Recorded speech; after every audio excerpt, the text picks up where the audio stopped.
As a dancer নৃত্যশিল্পী হিসেবে অ্যাওয়ার্ডটি পেয়েছি এবং রুনা লায়লা ম্যামের হাত থেকে অ্যাওয়ার্ডটি পেয়ে আমি সত্যি আজকে নিজেকে গর্বিত মনে করছি।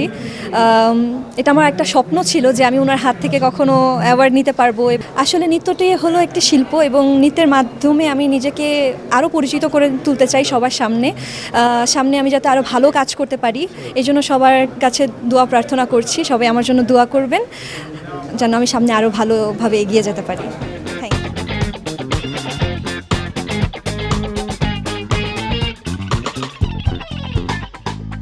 হ্যাঁ, আসসালামু আলাইকুম। আমি ইবনাত সালমা। আজকে অ্যাওয়ার্ডটা পেয়ে আসলে আমি এত বেশি প্রাউড ফিল করছি, কারণ এমন একজন মানুষের হাত থেকে অ্যাওয়ার্ডটা পেয়েছি। এটা আসলে আমার মনে হয় আমাদের এই নতুন প্রজন্মের শিল্পীদের জন্য এটা একটা বড় স্বপ্ন, আশীর্বাদ, দোয়া। সো তিনি আর কেউ নয়, আমাদের কিংবদন্তি রুনা লায়লা ম্যাম, যার সুরের মঞ্চনায় সবাই মুগ্ধ। তো ওনার হাত থেকে আমি অ্যাওয়ার্ড পেয়েছি, এটা আমার বিশাল সৌভাগ্যের ব্যাপার। তো এটার জন্য আমি খুবই প্রাউড ফিল করছি এবং নার্ভাস ফিলও করছি। তার সামনে আজকে আমি গান গেয়েছি।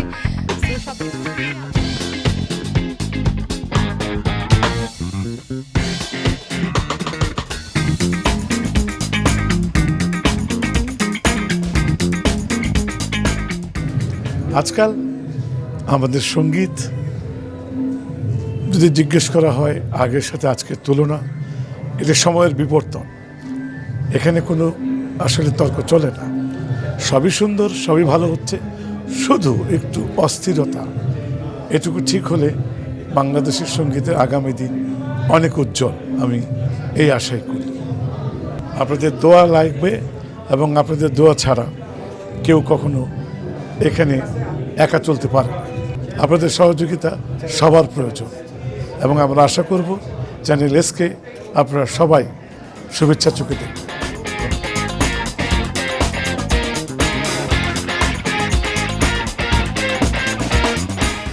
আমরা কিন্তু শিল্পীরা আপনাদের এই হাততালির জন্যই আমরা এগিয়ে এসেছি এবং আরো এগিয়ে যাওয়ার ইচ্ছে আছে। সুস্থ রাখে আমাদের সবাইকে। তো আপনারা মাঝে মাঝে ভুলে যান যে তালি বাজাতে হবে, এটা একটু মনে রাখবেন আর বেশি বেশি করে হাসবেন। এরপরে থেকে নাচগুলি দিবে, প্রতিবার নিয়ে আসে আমাকে বিশেষ করে। আজকে আমি এসেছি, আমার প্রচন্ড কোমরে ব্যথা, উঠতে বারবার এই যে ওঠা নামাটা করতে হয়, এটা একটা এক্সারসাইজ, কিন্তু আমার শুনতে এখন এটা খুব কষ্টদায়ক।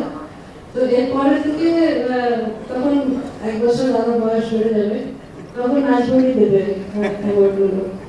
তবে আজকে যারা অ্যাওয়ার্ড পেয়েছেন সবাইকে অনেক অনেক অভিনন্দন, শুভেচ্ছা। আপনারা আরো ভালো কাজ করবেন সামনে, এই দোয়া করি আমি। আপনারা সবাই সুস্থ থাকবেন, সবাই ভালো থাকবেন আর দেশকে ভালোবাসবেন।